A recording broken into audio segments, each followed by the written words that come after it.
İbn Taymiye'nin adını yapalım işte.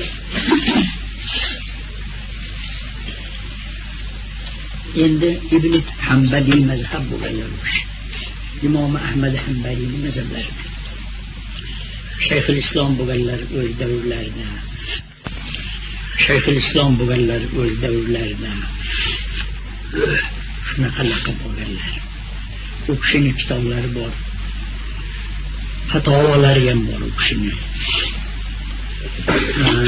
Keyin Radd Nasara uchun yozgan İrshod degan kitoblari ham bor. Shu Nasoralarni taslisni raddi deb shu yozganlar. Rofiziyni raddiga ham bitta kitob yozganlar bu kishi. Shunaqa o'tganlar-ku, lekin bu kishini ba'zi nimalari hashaviy mazhab bo'lib, e'tiqodotda. Hashaviy degan so'z shunga iboratki, Xudoga jihat, mana Ar-Rahmonu alal arshi istawo, nimani arshni tepasida barqaror Parvardigor degan so'zlarni zohiriga e'tiqod qilganlar bu kishi. Ana shu vajhu robbika vaj isbotida mana bu bizi ahli sunnat va jamoat bu mutashobihatlardan deb buni va ma ya'lamu tawilahu illa Alloh, buni tavilini Parvardigorning o'zidan boshqa bilmaydi. U vaj nimadan iborat, buni kayfiyatini surishtirmaymizda iymonimiz bor. Ana shunday, biz shunday deymiz. Yadullohi fawqa aydihim, Xudoga yad isbot qilingan mana shu Qur'onning o'zida. Bu yad, bu bizi qo'limizga o'xshagan yad emas bu. Endi buni kayfiyatini o'zi biladi qanaqa yad ekanligini. Biz buni kayfiyatidan bahs qilmaymiz. Ana ular yad mana shu bizga o'xshagan yad deb isbot qilgan. Ana shu Ibn Taymiya shunday qilgan. Bu Ibn Taymiya mushabbihalardan desa bo'ladi, insonga o'xshatgan Xudoni. Unga yad, bosh, unga yuz, mana shu narsalarni, masalan ko'z, quloq hammasini isbot etgan. Shuni zohiriy ma'nosiga yurgan. Ana shu yerdan bizni ahli sunnat va jamoatdan ajrab qo'ygan bu. Bildingizmi? Ana u boshqa, bu ana u Radd Nasara uchun yozgan kitoblarni qadrlaymiz. Undan keyin setaloqaga munkir bo'lganlar. 3 taloq bo'lmaydi. Birov 3 taloq qilsa ham 1 taloq bo'ladi deb mana buni ham inkor qilganlar. Ahkomlarning ichida. Mana shu narsalarni ahli sunnat va jamoat bu kishining sha'niga rad etib, yo'q. Bu aytgan gaplaringiz hech birov to'g'ri emas. Bu ana u Xudoga siz yadu vaju ana bu mana shularni zohiriyni e'tirof qilasiz. Biz bunga bu e'tiqodimizga qo'shilmaymiz. Ana shundan bu kishini o'sha davrda zindonga solgan davlat, Misr davlati bu kishini zindonga solgan. Zindonda yotib zindonning ichida vafot etganlar. Mana shu qutulmasdan mana shunday qilib jazolanganlar. Mana shu e'tiqodlar xususida. Endi vahobiylar aksariyat e'tiqodotlari o'sha Ibn Taymiyani e'tiqodiga boradi. Mana shuning uchun biz vahobiylarni shayxi deb bilamiz bu kishi. Vahobiylarning shayxi bu Ibn Taymiya. Mana shu gap shu. Bizi ahli sunnat va jamoatdan tashqari. Mana endi gap kelib qoldi endi. Masalan, Xudo Qur'onda va yabqa vajhu robbika deb kelgan vaj isbot qildi. Hamma foniy bo'ladi-yu, vaj Parvardigorni vaji voqi turadi degan. Bu yerda muavvilalar, ta'vil qiluvchilar, ash'ariylar ta'vil qiladi. E'tiqodotda ikki mazhab bor, Maturidiy, Ash'ari. Bizlar Maturidiymiz. Hanafiy mazhablar bizlarning e'tiqodotda Maturidiy deb ataladi. Ana u Shofiiylar, mana bular hammasi Ash'ari ular. Ash'ariylar ta'vil qiladi. Bu yerdagi vajdan murod zoti Parvardigor murod. Vajdan zot oladi. Bildingizmi? Yadullohi fawqa aydihimda qudratullohi fawqa qudratihim deb ta'vil qiladi. Bildingizmi? yatdan qudrat iroda qiladi. Bildingizmi? Shunga o'xshagan boshqa nimalarni ham hammasini nimasini masalan Xudo nozil bo'ldi nimadan arshdan samoy dunyoga degan hadislar bor. Mana shu hadislarni ham ta'bir qiladi. Nuzul Parvardigorga joiz emas-ku, bir makondan bir makonga nuzul qilishlik. Bu bizning xosiyatlarimizdan. Mana bu ta'bir qiluvchilar aytadiki, bu Parvardigor hukmini yurg'izish uchun o'shadan turib shunday xalqqa hukmini yurg'izdi degan nima bilan inoyatulloh Parvardigorning marhamati o'shatga nozil. O'zi nozil bo'lgan yo'q, inoyatulloh nozil bo'ldi degan ma'nolarga hamil qilishadi. Bizchi Maturidiylar, bizni peshvomiz, biz hech qanday ta'bir qilmaymiz. Buni ilmini havolasini Xudoga qilamiz. Xudo biladi. Ana biz salomatlik mana shu yerda bizda. Biz ta'bir qilmaslikda ko'rdik salomatligini. Xatodan xoli bo'lamiz bunda. Ehtimol u ta'bir qilganlar xato ta'bir qilgan bo'lsa, shuning uchun biz uni ilmini Xudoning o'ziga havola qildik. Mana biz Maturidiy shunday deb e'tiqod qilamiz. Mana shuni bilingki, ana Ibn Taymiya ana o'shalardanki zohiriy ma'no berib, uni zohiriy qo'l olib shunaqa qilib ta'bir ham qilmagan. Bildingizmi? Mana shuning uchun u ahli sunnat va jamoatdan tashqari qoldi. Endi muhavvila deymiz, ta'vil qiluvchilar, ilmini havola, muhavvila Xudoga havola qiluvchilar. Bular hammasi ahli sunnat va jamoatga kirdi. Ana u Ibn Taymiyani nimalari hammasi chiqdi ahli sunnat va jamoat. Mana shunday deb bilish kerak. Jamoliddin Afg'oniyga ham asr. Yo'q, ham asr emas. Jamoliddin keyinroq o'tgan Shayx Muhammad Abduhuning ustozi Jamoliddin Afg'oniy.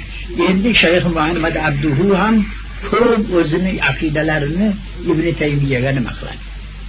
Nisbat beradi, Ibn Taymiyadan oladi. Bildingizmi? Ibn Taymiya bularda hammasidan yuqori o'tgan u. Ana shu bularning shayxi.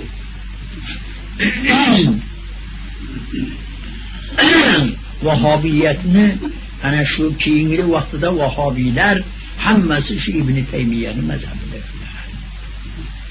Ana shu Ibn Taymiya peshvosi shu. Ko'p ulamolar, dunyodagi bor ulamolar o'rtasida ikki firqa burilib olib, ba'zilari Ibn Taymiyani gapini, ta'vilini shuda qilib nusrat berganlar ham bor. Hukm kufr qilganlar ham bor mana bu. Bildingizmi? Ibn Taymiyani hukm kufr qilgan Hashaviya deb buni Ibn Taymiyani masalan hukm kufr qilganlar bor.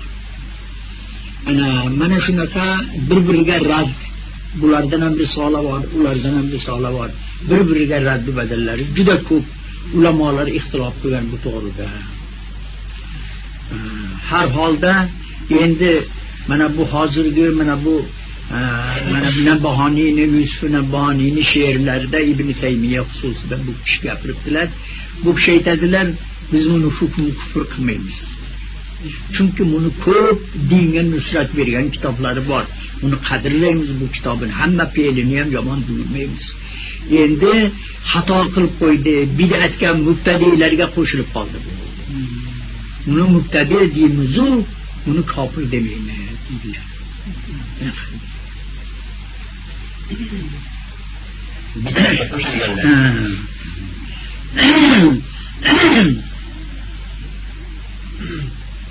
Vahobiylar qo'shadi.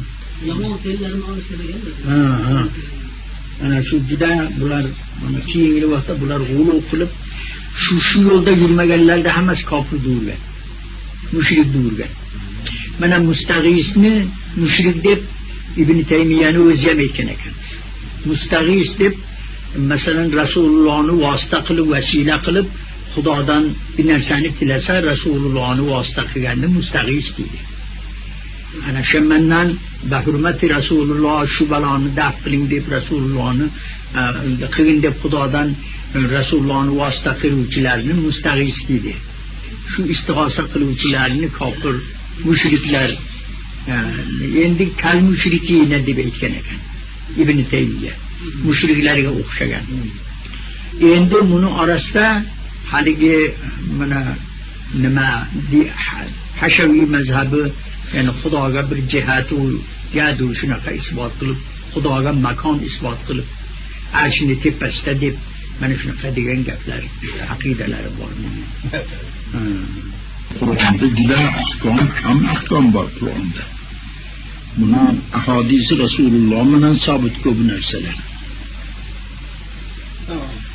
Xususan ruxsatlar aksariyati ahadisi Resulullah bilan sabit bo'ladi. Bitta mana shu qasr o'qishimiz Qur'on bilan sabit bo'ladi. O'shaning uchun qasrni ruxsat demay Imom Azam azimat deydilar. Qasr o'qishlik deydilar lozim deydilar. O qasr o'qimasa musofir gunohkor bo'ladi. Shofiy muhayyar deydi. Shofiy ruxsatga qo'shadi buni. Xudo yengillik bergan bitta deydi. Ana shuni ruxsatga qo'shadi-da, u qilsa ham mayli, qilmasa ham mayli, ixtiyori o'zida deydi.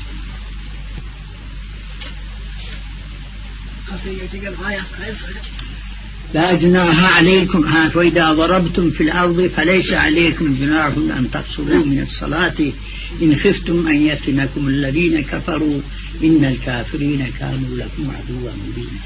من شو آيات خاصة بچونكن وإذا ضربتم خلاصبت من الترجمة سيئة وإذا ضربتم في الأرض يرد بيتدسلر سفر قلب برجيدا برارة كانسلر فليس عليكم جناح سلر يجيس قنده حرج yok günah yok en taksuru mine salati namazını kasa kılıp 4 rekatli namazını 2 rekat kılıp okusaların sizlerge hiç kande ana şunu şafiiler delil kılıp alıp Xudo etdi sizlerge hiç kande günah yok hiç kande harac yok dedi ana şu ihtiyariyle dalalat kılardı dedi İmam-ı Azam etediler onu harac var degenlerdi reddige etti Xudo nimaga 4 rekat namazımızı 2 rekat okuyumuz yakan deb janjal qilganlar bor o'shalarga haraj yo'q deb aytdi.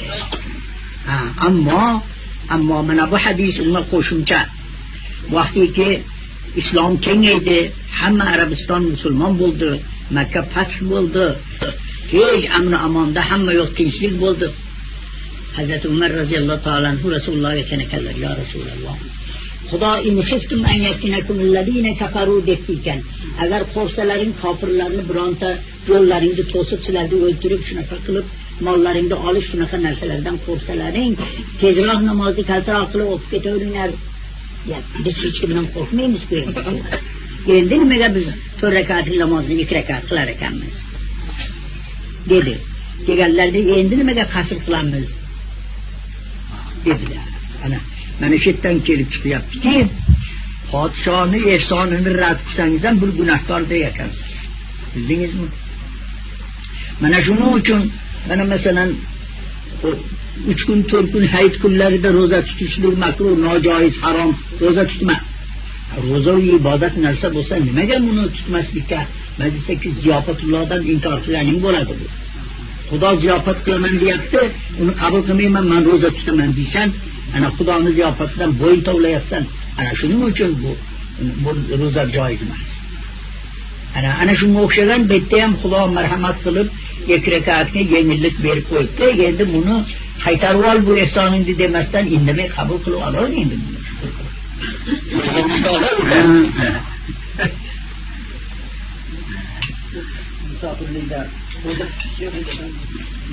O'shani ixtiyoriy muxtiyar agar tutaman desangiz qudratingiz yetsa mashaqqat bo'lmasa tutaverasiz, ro'zadan ado bo'laveradi. Yo'q tutalmayman, men mashaqqatga uchrab qolaman, tashna bo'laman, anov bo'laman desangiz unday vaqtda ochaverasiz shuni. Mayli, yaxshi.